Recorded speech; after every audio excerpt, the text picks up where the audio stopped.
You ever wake up and feel like the world knows something you don't? Like the universe left you a cryptic little note, and you're the last one to get the joke? That morning, the note was written in lipstick. A deep red smear across our bathroom mirror. Wear the navy suit. It's important. Now, for most people, that might sound romantic. Sweet, even. A wife reminding her husband to look sharp for something meaningful. But this wasn't our language. Ashley and I, we weren't in the love notes on the mirror phase anymore. We were in the passive-aggressive calendar invites era of our marriage. So, I stood there in my boxers, toothbrush hanging out of my mouth like a white flag of surrender, staring at those 6 words. 6 words that should have meant something else, but didn't. They meant she was up to something. Because Ashley never cared what suit I wore. Not for birthdays. Not for interviews. Not for our anniversary last year, when she'd accidentally booked a spa weekend for herself. That day was Thursday. Regular old Thursday. No holiday. No work gala. No funeral. Just a random day, until it wasn't. I wiped the mirror with my palm. Red smeared across the glass like a crime scene detail. I should have walked away right then, called in sick, stayed home, changed the locks. But like a good, oblivious husband, I put on the navy suit. The one she never liked. That evening, she kissed my cheek on the way out the door like we hadn't spent the last 4 months sleeping on opposite sides of a California king like 2 distant countries in a Cold War. I made reservations at Maven, she said, slipping on earrings. 8 sharp. Don't be late. Maven. The place with linen napkins so stiff they could draw blood. The same place she once said was too pretentious for us. Suddenly it wasn't. You dressin'? Up for the breastics? I asked. She smiled, not at me, through me. Just wear the suit. So I went. I walked in and handed my name to the hostess, and she smiled in that you poor man kind of way. The kind of smile you give someone about to step on a rake. Right this way, sir, she said. She led me to a corner table where Ashley was already seated. And not alone. The man next to her had that rehearsed smirk that only 2 types of people wear, real estate agents and men who sleep with other people's wives. He wore it well. He stood to shake my hand. Logan, right? He said. His voice sounded like it had its own cologne. Too smooth, too confident. Like he knew exactly how this night would end. Chase, he added. And just like that, there it was. The name. The one I'd heard 100 times before. The one she used like punctuation. Chase thinks that's hilarious. Chase says this app changed his life. Chase just gets me. That Chase. Ashley reached for her wine glass, eyes calm, lips curled. This isn't what you think, she said. But it was. Exactly what I thought. Maybe worse. So, I said, sitting down slow, why the navy suit? Ashley sipped her wine. Because this is serious. And that's when Chase leaned in. His elbows on the table. Like a man ready to pitch a deal. I'll make this simple, he said. You've got 2 options. And I swear to you, I knew exactly what the next words were before he said them. I'd heard them in a dream once. Or maybe a nightmare. Leave quietly, or face me like a man. That was it. The dinner wasn't a conversation. It was a coup. Ashley didn't flinch. She just waited. Like this was all part of the script. And me? I looked at both of them and smiled. Because I knew something they didn't. They thought they were playing chess. But they forgot one rule. I don't fold. I flip the board. Here's a fun fact no one tells you about betrayal. It doesn't usually slap you in the face. No, it whispers, through closed doors, through late-night phone buzzes, through eyes that stop meeting yours mid-sentence. Ashley had been whispering for months. I just refused to listen. After that dinner, if you can even call it that, I didn't sleep. I sat in my car outside our house, the navy suit jacket folded on the passenger seat like it had seen too much. I stared at the front door, half expecting it to swing open with her standing there, arms crossed, face painted in remorse. It didn't. Instead, a light flicked on upstairs. And that was the moment I realized. She wasn't sorry. She was settled. The next morning, she acted like nothing had happened. Made her usual green smoothie, spinach, banana, almond milk, lies, and kissed me on the cheek on her way out. You working from home today? She asked. I nodded. Yeah, just catching up on stuff. And I watched her drive off like she was headed to a charity auction instead of her lover's arms. She didn't even look back. That's when I started cataloging, observing, becoming the quiet witness to my own unraveling. I noticed things. Like how she used to text me during the day, silly things, memes, inside jokes, photos of our dog wearing her socks. Now, radio silence. Like how she started taking phone calls outside, even when it was freezing, or how her phone, once left casually on the kitchen counter, was now surgically attached to her hand like it held state secrets. And the perfume. God, the perfume. She started wearing the kind I once told her made her smell like a department store sample card, strong, musky, corporate. She used to laugh and say she wore it for meetings. Now she wore it on Saturdays. You ever watch someone slowly exit your life while still living in your house? It's like sharing a bed with a ghost that still insists on folding laundry. We had conversations, sure, but they were thin, padded with politeness. She'd ask if I'd seen her charger. I'd ask if we needed more eggs, all while pretending nothing had shifted. But everything had. One night, I tested her. I brought up a trip we took years ago to Big Sur. Back when we couldn't keep our hands off each other. Back when she used to look at me like I'd pulled the moon down just to light her face. Remember that tiny cabin we stayed in? I asked casually. She blinked. Which one? Big Sur. The one with the ocean view and no Wi-Fi. We read books by the fire and argued over who made the better pancakes. Oh, she said, her smile vacant. That was forever ago. And just like that, the memory turned to dust in her hands. That weekend, she hosted a dinner party. That's right, a party. In our house. She made a guest list. She made me meatballs like a peace offering and asked me to keep it civil because these people mattered to her. So I did. I played the gracious husband. I poured drinks. I lit candles. I nodded along while she charmed the room with stories about her brilliant colleague Chase and his hilarious takes on corporate culture. The whole time, I counted bodies. 8 guests. 9 chairs. One name I didn't recognize on the list she left on the fridge, Ethan B. I watched her the whole evening. She laughed harder than usual, touched her necklace whenever she glanced across the room. And at one point, I swear she squeezed a hand under the table. And that's when it hit me. She put me on the guest list, but she forgot her lover was among them. When the night was over and the guests had left, I pretended to be tipsy, slurred my words, said I was going to crash early. She stayed downstairs. Cleaning, she said. But I wasn't tired. I was wide awake. I went back down an hour later, quietly. The wine glasses were still out. A jacket that didn't belong to me was tossed over the armchair. And Ashley? She was in the kitchen, phone in hand, laughing softly into the speaker. I think he bought it, she whispered. Then, silence. Then, yes, of course I love you. That was it. Not a knife in the chest. Just a whisper in the kitchen. But it was enough. Enough to confirm everything I'd been too scared to believe. Let me tell you what betrayal looks like in real life. It doesn't come dressed in villain capes or dramatic thunder. No, it's far more elegant than that. Betrayal walks in wearing polished shoes, shaking hands with your neighbors, complimenting your kitchen backsplash, and sipping your Pinot Noir like he helped you choose it. Ethan B. The name from the guest list. The unfamiliar jacket on the chair. The voice I heard her whispering to after the party. A ghost, until he wasn't. 2 days after the dinner, I pulled up our Nest Cam footage, not because I was suspicious. No. By then, I was a full-time investigator in my own life. And our smart home? It was finally about to start earning its keep. The front door camera gave me nothing but the backs of heads and coat collars. But the kitchen cam? That was the gold mine. 1:43 a.m. Most guests gone. Ashley still in her black dress, hair down, glass in hand. Enter Ethan B., tall, clean-shaven. Looked like a man who kept his teeth white and his intentions unclear. He stepped into the kitchen like he lived there. Opened our fridge like it owed him something. And then, God help me, he kissed her. Quick, but not clumsy. Not new. Like they'd done it before. Ashley kissed him back. Deep. Familiar. One hand against his chest like a promise. That footage was 17 seconds long. It was also 17 months of my life dissolving in under a minute. I didn't confront her. Not yet. See, when a man finds himself in the ruins of his marriage, he's got 2 choices. Light the match, burn the house, scream the truth. Quietly collect the evidence. Build the case. Smile with your teeth while the knife slides slowly in. Guess which one I chose? The next morning, I made coffee. Just the way she liked it. Hazelnut creamer. Cinnamon on top. She came downstairs, kissed my cheek. You're being sweet today. Just felt like it, I said. You seemed happy after the dinner. She paused. It went well? Yeah. Everyone had a good time. Even Ethan? She blinked.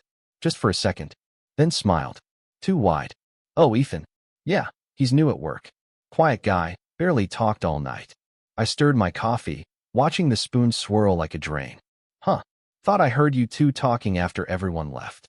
Ashley waved her hand. He stayed a few minutes. I walked him out. That's all. She turned her back, busied herself with toast. I stared at her hair, the way it caught the morning light, and thought, you used to be honest in this kitchen. That week, I did what any self-respecting man with a bruised heart and a solid internet connection would do. I made a list. The recovery file. Nest cam footage. Check. Guest list printout. Check. One blurry iPhone photo of Ethan's face, pulled from the cam. Check. Ashley's phone logs, courtesy of our shared phone plan. Check. Turns out, Ethan B. wasn't that quiet. 36 calls in the last month. Late nights. Lunchtime. Even once while she was getting her nails done. Friday, she texted me midday. Work dinner tonight. Might be late. Don't wait up, Blackheart. Ashley didn't know I'd already booked a table for two at the restaurant she named. She also didn't know I'd shown the host Ethan B.'s photo from the footage.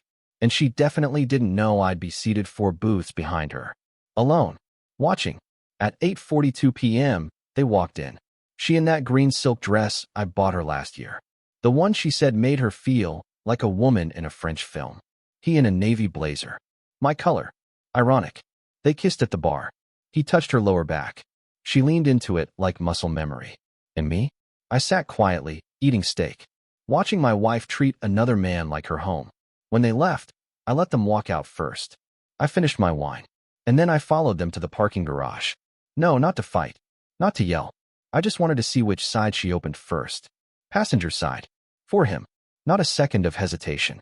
She didn't see me. She didn't even know she was being watched. And that was the moment I knew. It wasn't just an affair. It was a decision. You know what hurts the most? Not the kissing. Not the lies.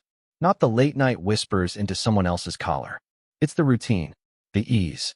The way she still folded my laundry like nothing was broken, like she hadn't just handed my dignity to someone else in a blazer and a smug smile. I didn't explode. I didn't leave. What I did was watch. I kept showing up to our shared life like a ghost in his own home. Coffee in the morning. Dishwasher at night. I played my part. But under it all, I was sharpening something invisible, truth. And revenge? That was already simmering. First, I did what Ashley never expected me to do. I went quiet. You see, Ashley thrived on conflict. Loved turning calm into chaos, just so she could fix it and feel powerful again. But silence. That rattled her. I'd come home from work, kiss her on the cheek, and ask about her day with a calm that made her squint. You're being very chill lately, she said one night. Halfway through a Netflix documentary she wasn't really watching. I figure life's too short to fight, I replied, sipping my drink.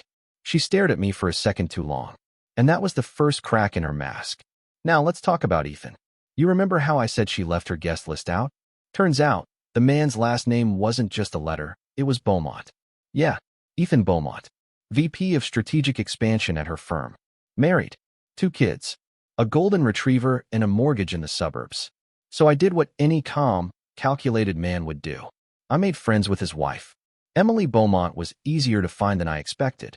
A few clicks on LinkedIn, one alumni forum, and boom, there she was. Baking cookies on Instagram. PDA president. Whole my family's perfect vibe. We met at a bookstore cafe. I reached out under the guise of discussing a joint volunteer opportunity. When I walked in, she was already seated, cardigan, glasses, a latte with foam art that looked too perfect to drink.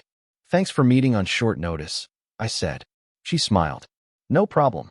It's nice to connect with other people from. Sorry, what was the name of the foundation again? I sat across from her and placed my phone on the table, screen down. There is no foundation, I said softly. She blinked. Excuse me. I know this is going to sound insane, but your husband and my wife, they're having an affair. She froze. Completely. Like I'd hit her with a brick made of syllables.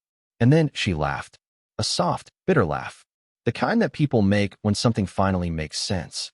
Oh my God, she whispered. I knew it. She didn't cry. Not then.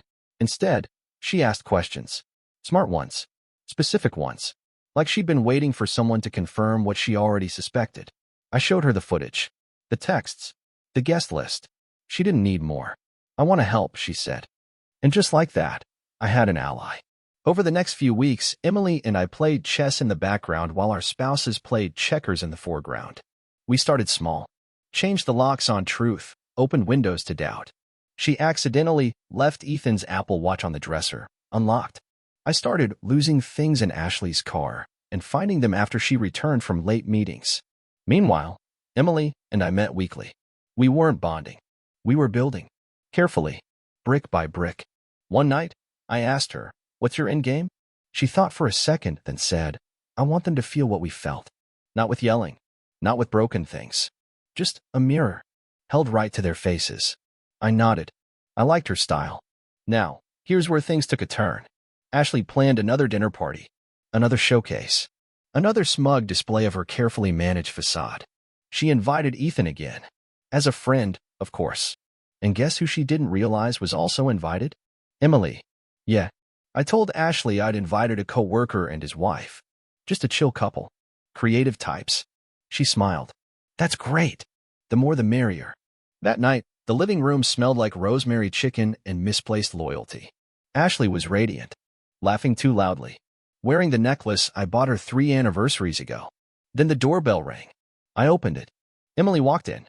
Alone. Poised. Unbothered. Ashley blinked. Hi. I'm sorry. Have we met? Emily smiled, that calm kind of smile that comes right before a thunderclap. I'm Ethan's wife. Ashley's face cracked like an ice cube dropped on tile. And right there, in the middle of our home, in front of our guests, Emily extended her hand. So nice to finally meet you. Some moments don't need fireworks. Just silence and the right people in the room. That dinner party? It wasn't a gathering. It was a stage. And every actor was perfectly in place. Ashley stood frozen in the doorway, her smile caught halfway between charm and collapse. Emily, graceful as ever, just held her gaze and waited for the truth to catch up with her. Oh, Ashley finally breathed. I didn't realize Ethan was married. Emily tilted her head. Really? Because I believe you've been realizing him every Thursday night since September. That landed hard. A few guests laughed nervously. Someone coughed. Someone else reached for wine like it was a seatbelt in a crash. Ashley's face flushed. Logan, she snapped. What is this? I shrugged, sipping my drink. A dinner party. You wanted everyone here, didn't you? She opened her mouth to respond but couldn't find footing in the room. Not anymore. Ethan hadn't arrived yet. And the tension? It was thick enough to carve into slices and serve with the risotto. 15 minutes later, the final guest walked in. Mr. Beaumont himself. He walked into the living room like he didn't smell the smoke. Kissed Ashley's cheek. Took off his coat. Spotted Emily and froze. Emily, he asked, blinking like a man waking up in someone else's dream. Hi, Ethan, she said, with all the warmth of a courtroom judge. He looked at me next. I smiled. Welcome. We've got Pinot or sparkling water. One destroys your liver. The other clears your conscience. He didn't laugh. He shouldn't have. Dinner was a masterclass in controlled implosion. Emily sat across from Ethan. Ashley sat next to me, but about 3 inches farther than usual, like guilt had a force field. Every now and then, Emily would drop a casual line. So Ethan, do you still call those Thursday meetings with your client? Or, Ashley, I love your earrings. Did Ethan pick them out too? Each comment was a pebble thrown into a still lake. You could feel the ripples tightening the air. Dessert came. A perfect little cherry tart. And with it, the final course. The reveal. I stood and raised a glass. To friends, I began. Old and new. Ashley narrowed her eyes. And honesty. Which, let's be real, has been in short supply lately. A few guests glanced at each other. One guy whispered something to his date. She looked like she wanted to leave. Ashley whispered, Logan, stop. What are you doing? But I didn't stop. I looked straight at Ethan. How's your marriage, by the way? He blinked. Excuse me. Emily laughed. Oh no, honey, he's not confused. He just finally learned how to speak your language. Ashley stood, napkin hitting the floor. Logan, we'll talk later. No, I said calmly. We'll talk now. I reached behind me, grabbed the folder I'd stashed earlier. Thick, manila. Full of memories. Here's your hotel log from October. That week you said you were in Chicago for a women's leadership retreat. I tossed it on the table. And this, I dropped a printout. Ethan's text to you from December. Real classy, especially the part where he jokes about how the idiot still hasn't caught on. That idiot being me, I assume. Gasps. A few phones came out. The guests were awake now, some feasting on dessert, others feasting on drama. Ashley's hands trembled. "You're doing this here?" I stared at her. "You brought me into the restaurant like a prop. Let me return the favor. Only difference is, this time, you're the main event." She looked at Ethan. He looked at Emily. And Emily? She looked like she was thriving. Ashley whispered, "You're ruining everything." I leaned close enough for only her to hear. "No, I'm just flipping the lights on. You ruined it. I'm just letting everyone see." Emily stood next, gathered her purse, smoothed her skirt.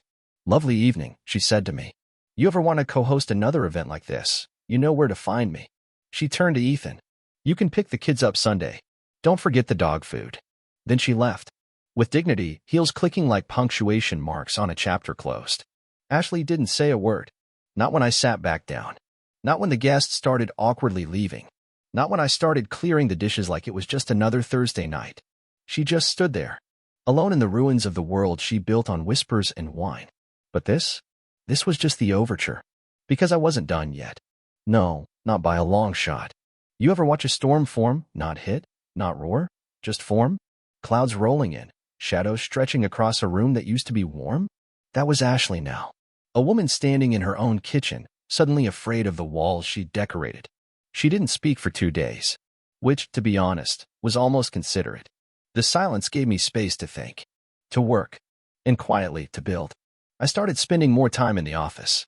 My real office, the one with tax returns, email threads, and marriage certificates that meant less by the hour. The one place Ashley never stepped foot in. Probably because she knew what I could find there. She forgot one thing about betrayal. It doesn't just burn people. It leaves a scent. And I'd spent enough time breathing it in to know exactly where to look. See, while Ashley had been planning candlelit hotel nights and work dinners, I'd been preparing for something far more dangerous.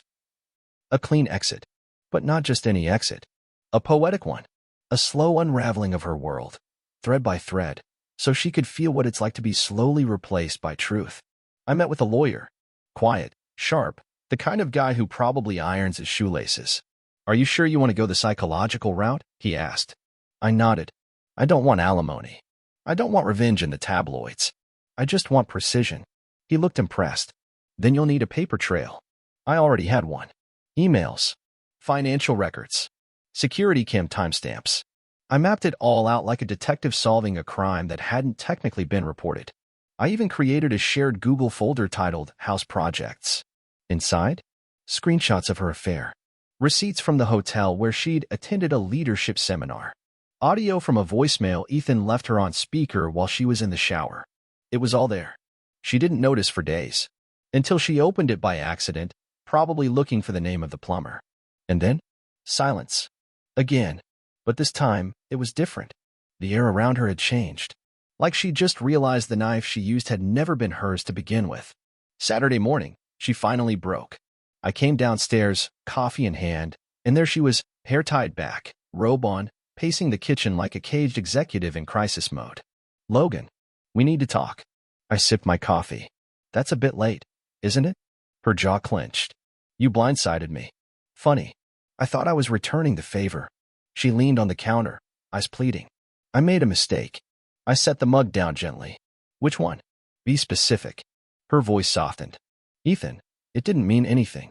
It was a phase." I laughed. Not cruelly. Just truthfully. You don't buy new lingerie for a phase. You don't bring him into my house. You don't serve him wine from our wedding set.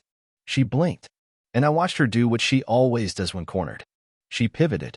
"I just wanted to feel something again. You stopped seeing me." Ah, there it was. The rebrand. I nodded slowly. "I saw you. Every day. I saw the woman I married turn into a stranger I made breakfast for." She winced. "Are you going to drag me through court?" she asked. "No," I said. "You're going to walk there willingly." Later that afternoon, she received the email. Subject line. Clarity. Final documents attached. Inside, the divorce papers. A clear breakdown. Fair division. No public spectacle. Just closure. With a note at the bottom. "You build a secret life." I just gave it an ending. That night, she packed a small bag. No tantrum. No wailing. Just a hollow woman trying to hold on to pieces that never belonged to her. She looked back one last time. "You'll regret this." I smiled. No, I'll recover from this. And as the door closed behind her, I stood there, alone, finally, but not broken. No, just rebuilt. You'd think the silence after she left would feel like peace. It didn't. It felt like an echo of every laugh we shared, every "love you" she said while knowing she didn't mean it anymore. The kind of silence that fills a room not because it's empty, but because the truth finally has space to stretch its legs. I didn't cry. I reorganized the bookshelf. I rearranged the spice rack. I deleted her name from my favorites list. Healing doesn't look like what they show in movies. It's not a montage with indie music and productive mornings.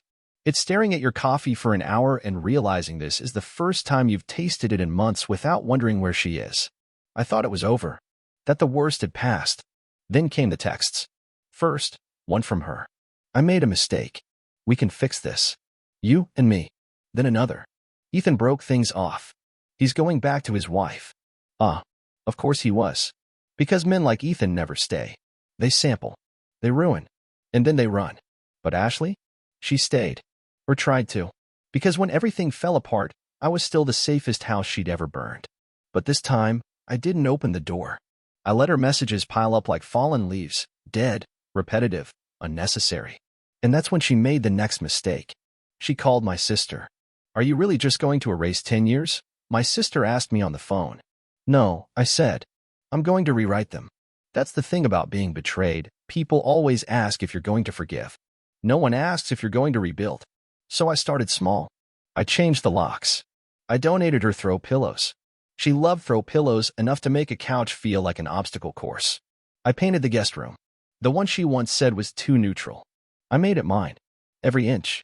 Every nail in the wall. Every playlist in the air. Rewriting wasn't just about pushing her out. It was about pulling me back in. Then came the lunch invite, not from Ashley, but Emily, Ethan's wife. The woman who had watched her own life collapse across the same fault line as mine. We met at a quiet corner cafe. No drama. No tension. Just two people sharing notes from a war zone. Do you ever wonder, she asked, why they couldn't just leave us first? All the time, I said. But then I remember, if they'd left, they'd have to admit what they were. And what are they? Cowards, I replied. With good hair and fragile egos. She laughed. And something about that laugh made the world feel a little lighter. 2 months later, I received an envelope in the mail. Elegant. Cream-colored. Handwritten. I opened it. Inside? A wedding invitation. Ashley plus Ethan. You read that right. He left his wife. She tried to rebuild with the man she'd built her life for. And apparently they thought I needed to see it. The note inside read, no hard feelings. Would love to start fresh. Fresh. Like betrayal is a spilled drink. Like lies wash off in a champagne toast. I didn't respond. Instead, I sent a gift. Not petty. Not cruel. Just symbolic. A single mirror. Antique. Heavy. Wrapped in velvet. With a note. For your home. So you never forget who lives there now. Ashley didn't reply. She wouldn't. Because that mirror was more honest than anything she'd ever been in that relationship. Revenge isn't rage. It's restraint. It's walking into your old life, repainted and repurposed, and smiling because you no longer have to pretend. It's running into Ashley months later, same town, same nervous energy, and watching her flinch when you say, hope you're well. It's knowing she left for excitement and ended up in a permanent performance with a man who only wanted the thrill, never the foundation. It's seeing her eyes ask a question her mouth won't dare utter. Do you still love me? And answering with a silence so complete, it hurts. I didn't get justice in court. I didn't get headlines or apologies or closure on a silver platter. I got something better. Peace. And let me tell you, after everything, that's the rarest, most devastating revenge of all. Because it means I survived the fire. And rebuilt the house. Without her in it.